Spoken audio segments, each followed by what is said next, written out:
This is a really like only challenger players do it. I don't see like not even master, grandmaster do it. So there is like a different way of warding, right? If you want to actually make the enemy believe that you warded, what you do is you go to the brush, you press S, and you just go back to the laney phase. This way, they will actually think the brush is warded, and most likely the enemy jungle won't gank. So of course, you do that if you don't have a ward. Let's say you don't have a ward, but enemy doesn't know it. You go to the brush, you press S, and you go to the laney phase. This is called a fake ward. A fake ward is just to make the enemy believe that you have a ward there, so they can ping the enemy jungle. They can ping their jungle to not gank because you have that area warded. What's going on, guys? This is Ice, and in today's video we're gonna watch Teddy. DRX Teddy. This guy is, I believe, one of the best AD carry in the world, and people actually underestimate him a lot. We're gonna see what he does, how he does it, his decision making process, and why is he that good. So let's take a look, guys. If you're the first time here, guys, my name is Visais. I'm an AD carry coach. I coach over 3,000 people on AD carry, Iron to Challenger. So this is why you should definitely check out this video, because I'm going to explain to you and I'm going to show you some things that you might actually not notice about Teddy's gameplay. So let's take a look at this. His current OPGG is this one. Looks kind of solid.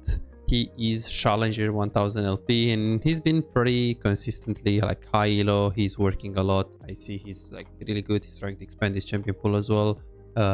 Completely loving it. Like his KDs are just insane, and having 8 to 9 kills in Challenger per game is quite impressive if you ask me. So let's take a look.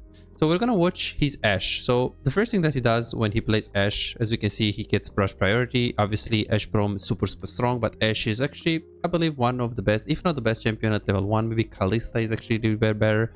So they stay into the brush. Let's see what they're gonna do. So right here is either just, okay, so he's just gonna all in. So usually this is a really good trick if you want to, if you have Brom and you think you win really hard, you can actually auto attack from the brush. The best thing that you can actually do if you play Ashe, like the absolute best thing is the following thing, and you're gonna see like challenger players do it. So what they do is that when they attack them, they go into the brush immediately like this. See, because if I attack, the minions go on me and then I drop the aggro. But the thing is, they do the same thing when it comes to last hitting, because if I'm last hitting from the brush, obviously they get vision on me. So what you're gonna see a lot of pro players doing is that they get out of the brush, they hit you, they go into the brush immediately. Or if they want to last hit, let's say I want to last hit this minion, for example, I go out of the brush, I last hit and go into the brush. So one, they almost never hit from the brush because then they can't drop the aggro. And two, they almost never last hit from the brush because that is actually just going to give vision to the enemy of you. We will be able to see this pattern against so Nipfiotic. This is Ruler. So pay attention to what is Caitlyn doing. So he's queuing from the brush, stepping out of the brush, last hit, like hitting them, and then right here they're all leaning because they know they win really hard. But after this, the whole laney phase is that one, Caitlyn never auto attacks a minion, like never last hits if she's not out of the brush. And two, if Caitlyn wants to attack them, she's always out of the brush, so she can drop the aggro and drop the vision into the brush. So out of the brush, last hit, into the brush. Do you want to poke them? Well, do it from the brush with the Q, but when it comes to using attacks, auto attacks on them, she's usually using auto attacks from outside of the brush, so just using vision with the brush, just using the fog of war right there.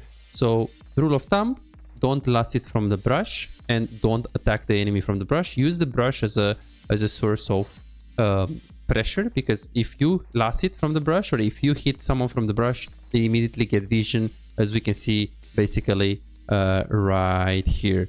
After they poke a little bit, they all in, but the moment they actually hit from the brush, this is what's gonna happen. So why is Teddy doing this? Why is Teddy like not doing this trick? He's doing it, he's just thinking that he's winning super hard here, so he's just going really aggressive. And now, as we can see, Teddy go out of the brush, last hit, go into the brush. Do you guys see that? Go out of the brush, go into the brush, don't hit them if you're not in the brush. You want to last hit, out of the brush, go into the brush. The reason why he didn't do it to level 1 is because he's unbelievably strong. Like, it's just not crazy how much stronger Brom Ashe is level 1 against Varus Rel. So this is why he's doing this. I really like this W1. He tries to angle it on both of them like this. 2, he's trying to hit the same target that Brom hits. 3, he tries to hit the lower target mainly, because if the Rel is lower, obviously he wants to go on Rel. If Varus is lower, then he wants to go on Varus. So that's basically how you do it. When you focus someone in the laning phase, you either go on the guy that is closer to you, or the guy that is lower, or the guy that your support is focusing. These three rules are super important. Are you having trouble converting your early game advantages into wins? Feel like your damage output is lower than it should be, and you feel like you're putting in the work, but you're not seeing really the results? My name is Pizais, with a track record of coaching over 3,659 players with ranks between Iron and Challenger. Here is what I've accomplished with my client. Right here you can see Silver 1 to Emerald 4 in 1 month time with 1 coaching session. This guy right here got to Grandmaster in NA after when the first coaching session we've done, he was hard stuck in Diamond 2. Alex right here, he was Gold 4 1 year and a half ago, and he got to Grandmaster 800 LPP after the coaching session. Here is his master account after just being a gold player a year and a half ago. This is what the coaching session can do to your gameplay. And here is something that you might find inspiring. I've personally climbed from Iron to Diamond with dealing with 200 ping. Now I'll actually get Master Tier with 200 ping on this account that you're gonna see right now. As you can see right here, this is Emerald 1 with very decent win rates on some of the champions, and I'm playing pretty well in high Emerald to low Diamond. And I actually play Ezreal as well, as you guys can see right here, and I'm not really scared. If I can achieve this against high Emerald players and low Diamonds playing with such a huge handicap, 200 ping Ezreal, imagine what we can accomplish together with you playing under optimal conditions. Are you ready to see the real progress that you can do? Go to pizais.com and book your coaching session now. Let's improve and get better together. So yeah, now he's just gonna slow push. He's just gonna stay into the brush. I believe that Brom has sweeper. I mean, this is Challenger, so they should have sweeper. He's a bit scared ready to actually punish because he doesn't know where is the jungle. He actually uses E, but we don't really know where he is, and I believe he's actually a Lee Sin. Right now, this is a mistake from Terry. He actually felt like he's missing this minion and he doubled the minion. Obviously, that's 18 seconds. That's not recommendable to do that. You lost it, and now you can go for cheater recall, but since he's alone into the tower, then he's gonna pressure. So one thing to notice right here is that Rel is missing, and I believe that, okay, so we see Lee Sin there. Rel is missing, he's pathing, so we're gonna expect either an evade or something from behind. So let's see what Brom is doing. Brom is not moving. This is a bit of autopilot from Brom, and Teddy is pinging SS like Broyce. Careful, since Viego is ganking mid lane, we don't need to ping Viego's head. But like right now, since Rel is still missing, he might be into the Tribush right here, but Viego is gonna go in the jungle, so I hope Teddy is actually paying attention to this. Yeah, Teddy is immediately paying attention to this. He actually noticed this. He knows Lee Sin is pathing bot side. He goes Ward Dish. Okay, this is really dangerous because that means Rel is either base, AFK, or just in the jungle. And I think, yeah, this is just really obvious. Teddy immediately pings assistance, assistance, assistance. He's gonna try to cut them off, but I don't think it's gonna be possible. It's not gonna be possible. Lee Sin is still there, so he might just pad, but it's not really possible to just move there. He gets the word, wave is coming into him, please only last hit, use your W on the Varus, play slow. Nothing crazy right here. We have Brom, Viego, Ashe, so every 3v3 is easily winnable. He's gonna try to trim the wave a little bit, but he doesn't need to do anything crazy with the wave because it's pushing into him. This is really nice, like what he does, like he's thinking about the jungle pathing. He knows that we actually, so I think they took the scuttle bot. I can't actually see it. I think Lee Sin took the scuttle bot, and I think that they want to go for double scuttle, especially because it looks like they have prio mid. So I think Teddy is thinking about this. Teddy is tracking the enemy jungle, and this is quite nice. And let's see what he's gonna do. Okay, so we see Lee Sin right here, and we see Viego going for a gank. Wave is slow pushing into them. Let's see how Teddy is playing. Teddy is playing, he's clicking back, he's trying to not make this gank obvious. Did you guys see that? Like, pay attention to his movement. Instead of like walking up and baiting, he's basically acting like nothing happens, but he's actually kind of baiting. If you pay attention to his clicks, wave is coming into him, there is no reason for him to click up, but he does it. Pay attention to this. Like, did you guys see that like subtle like move forward kind of thing? And here he also puts like this word. This is super impressive. I don't think many people actually see what he did here. So pay attention to how he puts the word. Do you guys see that he doesn't, like, he's moving as he's putting the word? Pay attention to this. This is a really, like, only challenger players do it. I don't see, like, not even master, grandmaster do it. So there is like a different way of wording, right? If you want to actually make the enemy believe that you worded, what you do is you go to the brush, you press S, and you just go back to the laney phase. This way, they will actually ping the brush is worded, and most likely the enemy jungle won't gank. So of course you do that if you don't have a word. Let's say you don't have a word, but enemy doesn't know it. You go to the brush, you press S, and you go to the laney phase. This is called a fake word. A fake word is just to make the enemy believe that you have a word there, so they can ping the enemy jungle. They can ping their jungle to not gank because you have that area worded. But what Teddy does right now is that he acknowledges that there might be a lane gank here with a big wave. They might look to dive. It's stupid because it's Braum and they both have sums. They cannot dive. But he's thinking about it. So what he does is, instead of just trying to do the trick that most of the players do, which is basically you play the laney phase, you go to the brush and you ward, because that's what happens usually when you ward. Pay attention to my champion. You see, like I stepped to the brush and I stopped for a second because when I worded, right? But what Teddy does is like he's doing this. He's like moving and he's like, can you see? Like, did I word? I don't know. I think I see that. Most pro players, they don't even actually see how subtle these people decision making are and how insane they're. Like, look at this. Look at this word. And he's obviously thinking about this because pay attention to his movement after he makes this trick. He clicks on the left. Like, if it was just normal movement, he was just click to the right. But this is just crazy. This is just crazy. It's just crazy. And when I watch this, I'm just like so impressed of like these people. And not all of the pro players do it actually. Okay, wave is here. We don't know where Israel. He needs to keep the wave here. Nothing crazy. Listen is actually showing up top. He's just probably going to slow push. But if he thinks they recalled, yeah, okay. So Reli's betting mid. So Varus definitely recalled. We can see, okay, so he actually stays. He did have a really good recall here, the Varus, because he pushed the wave into the tower. But I think he's just staying for extra item. We can see that he is like pushing from the left angle, as we can see right here, just stepping and trying to hit all the minions with the W. We push, and I hope Braum is going to escort the wave. Teddy cannot escort the wave. He is recall here. He's just going to recall at the extremity of the brush. And I believe that right now, so there are different options that he can buy on this champ. Since he has a melee champion, he can definitely, so Kraken Slayer is really good in this meta. So this is really good because you do on hit damage and you have a Braum. You can also go for like something like this, so you have attack speed.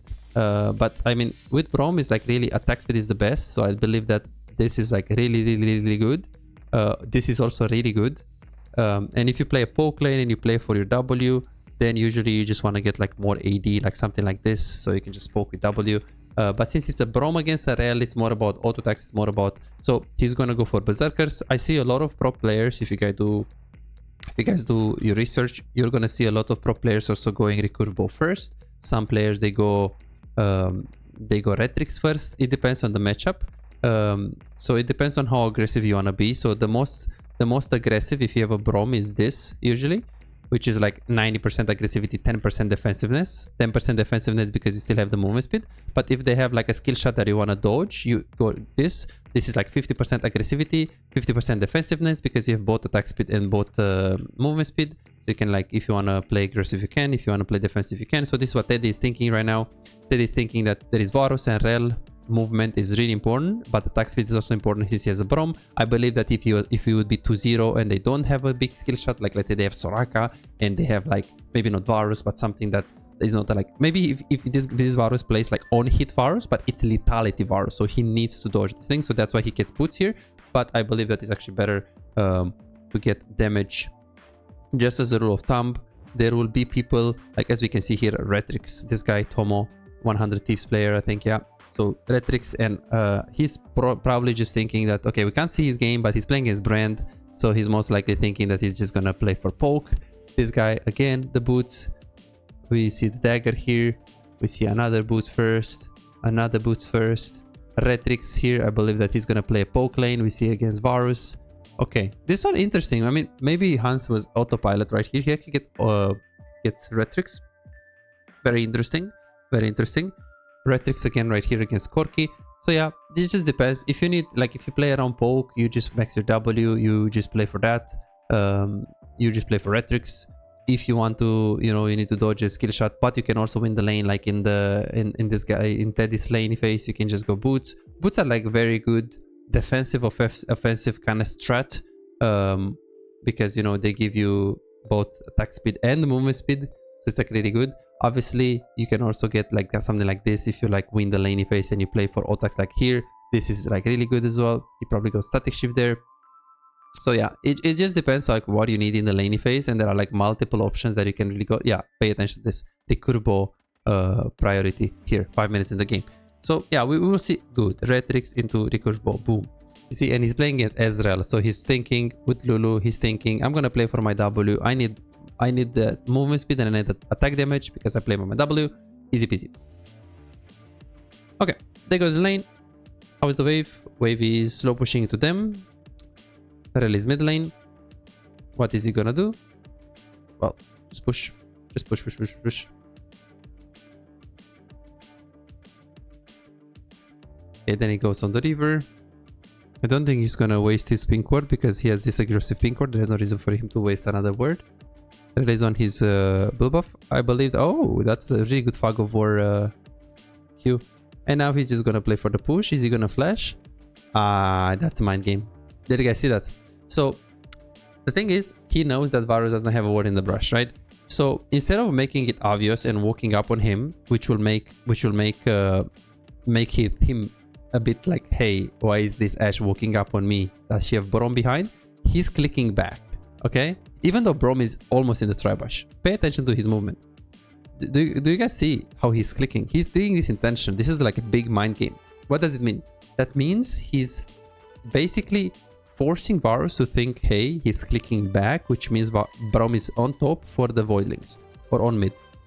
And now he pings on my way, and now he goes in. This is like a big mind game, right? And people wouldn't even notice this, I think.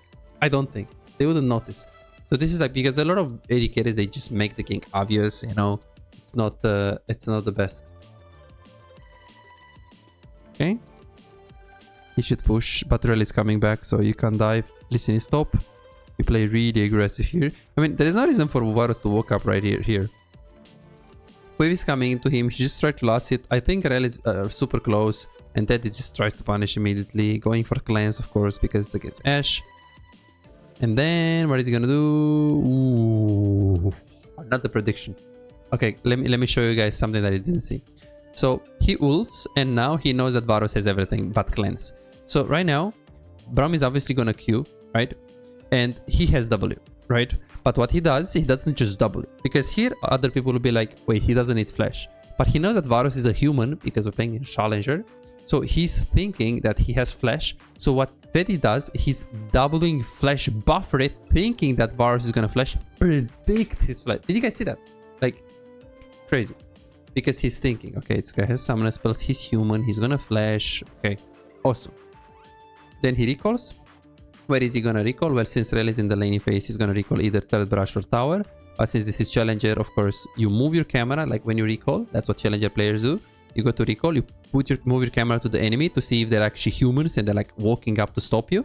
If not, then you just recall into that brush. If they're walking up to stop you, then as we can see Teddy right here, he's just going a bit safe. Then he's keep moving his camera, he's moving his champion. Based on Rel's movement, he's choosing the place to recall. Super important, okay? It's interesting that he actually, the Viego does Drake here and he doesn't stay. But he can't stay here. Lee Sin is top anyways for Voidlings. And you don't need to stay there. But it's because he knew Lee Sin is top. He knew Lee Sin. If he doesn't know that Lee Sin is top, it's a bit trickier to actually make the decision because you kind of have to stay there. Okay, he's going for a pink ward. Wave is coming into him. Lee Sin is top side. This pink ward is quite aggressive and the wave is coming into him, so he won't be able to defend this ward. This, as a rule of thumb, is bad. It's like if wave is coming into you, there is no reason to put a ward because you can't contest the vision. But in this specific case, he knows his strong side here with Braum in the jungle and Viego. He knows that they play for the Voidlings. They probably play for like 4 Voidlings this game, enemies. So yeah, that's what Teddy is thinking right now. Obviously, if the wave is coming into you and you're not strong side, do not try to put your controller. So now Teddy just made slow push into them, so he has prio. He just wants to get control of the lane. Lee Sin is top lane, so he just wants to play relatively aggro.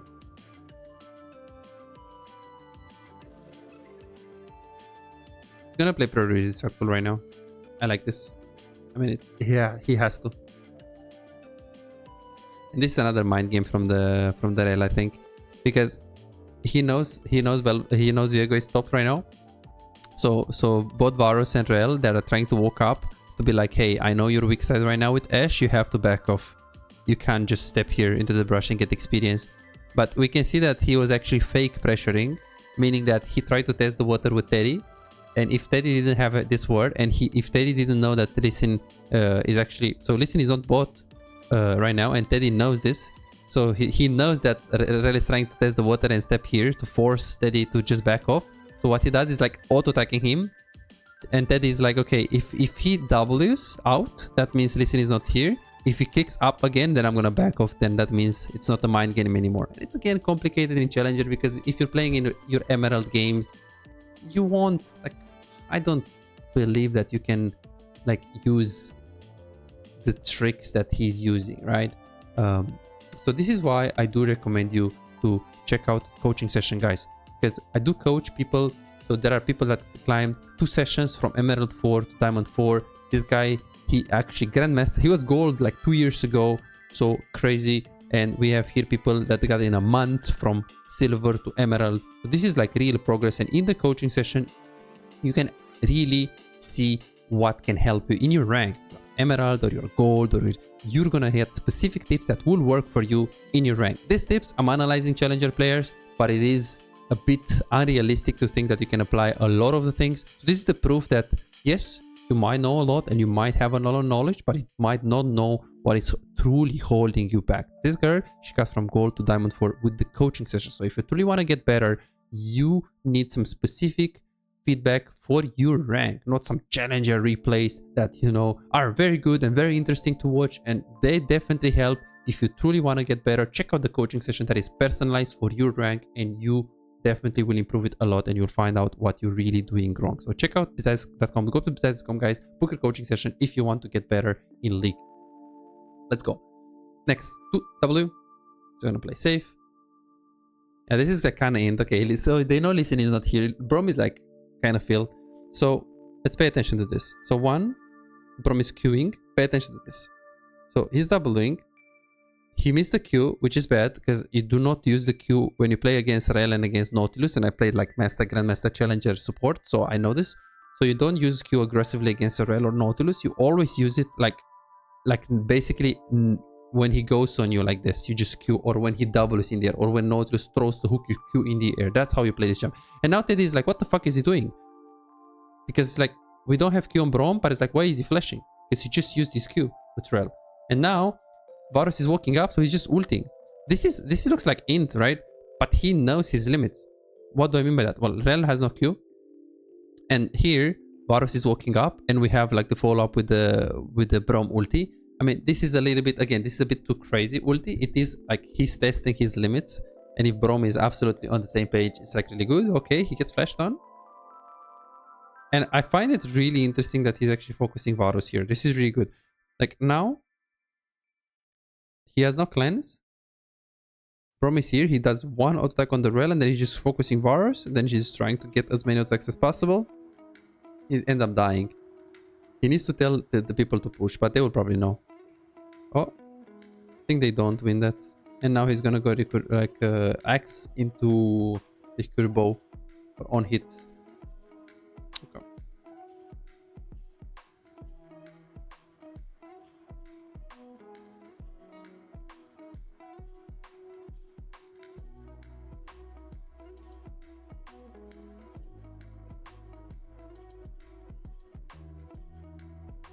Interesting that he's just gonna freeze here. So the reason why I think that he's actually freezing here is because he's weak side again. So Viego is going top lane, and this is quite important. Like one, they don't know that Viego is top lane, so he's tanking these minions, and a lot of people will pull these minions to the right. But I see in my coaching sessions a lot, they don't actually pay attention to one, how big is the enemy wave, and two, where is the next wave. So this wave is like small, it's 3 minions, and the next wave is like really close. So he can tank these minions. Also, he does have potions, and Varus, since he's a bit scared because he doesn't have vision on the river and he doesn't know where is Viego, he won't be able to punish him. But if you know you're gonna actually lose a lot of HP by, like, if you're gonna lose a significant amount of HP by trying to pull the minions to the right to freeze, that's a bad freeze. If the next wave is really, really far, that's a bad freeze. If the minions are like big, like huge wave, and the next wave is far and you have to tank it for a long period of time, therefore you have to lose a lot of HP, the freeze is bad. I see this a lot in my coaching sessions because there are so many people, they watch videos on the internet, but they don't actually truly understand how the fundamentals work, and that you have to have every single piece of the puzzle for this kind of tricks to work. They don't pay attention to the next wave. They don't. This is why I truly recommend you go try a coaching session, so you can really see. Because most of the people, they actually, so I see even in Emerald, even in Gold, people are very smart and they have good mechanics, but they're just missing just a little bit of a piece. Like you might just miss one piece of the puzzle, right? And then boom, you can enable yourself to improve better, to improve faster. That doesn't mean you're going to get challenged in like 2 days, because that's impossible, but you will improve faster. And definitely I would recommend you to try it out. Let's pay attention to what happened here. So freezing, obviously we're weak side, play safe. We don't need to be too aggressive. I like his movement right here as well, that he's like trying to see to contest the word. So when Brom is there, he's clicking up here, so he can just step the W. He doesn't like just like a silver AD carry just staying into the tower doing nothing when Brom is semi-contesting the word. And now we see Lee Sin here, he Ws and then immediately ults, and then yeah, this is like, I don't know, man, but against Brom, against Alistar, it's so hard to gank like this, right? Especially at level 60. You need to have like super good follow-up by the rel. I believe that Lee Sin had flash, so he thought that he can just make a trick, but it's difficult. He pushed the wave. The next wave is really far. There is a big wave into the tower. He can just recall. He has enough gold for the Kraken Slayer, so he does it. He goes back to the lane. Let's see, Lee Sin is top. I really like that he stays on the left-hand side. Pay attention to this, guys. He stays on the left-hand side. Why? It's because they could be into the brush. Ws on all of the minions, or well, at least like a 4 or 5 minions. Use the minions as well. Pushes. Then Maokai is actually roaming here. I don't really think that he can dive. He's just gonna group mid. Really good ulti, I think. Ooh, but honestly, Korea is like, what the fuck? Like, did you guys see that movement from Rel? Pay attention to this click from Rel.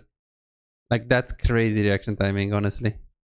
That's crazy. Let's see if the Lee Sin, okay, Lee Sin I think also had like a step left kind of thing.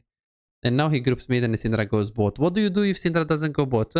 You stay bot. You stay bot and you try to take the tower. Now he's just gonna use his Ashe Brom combo.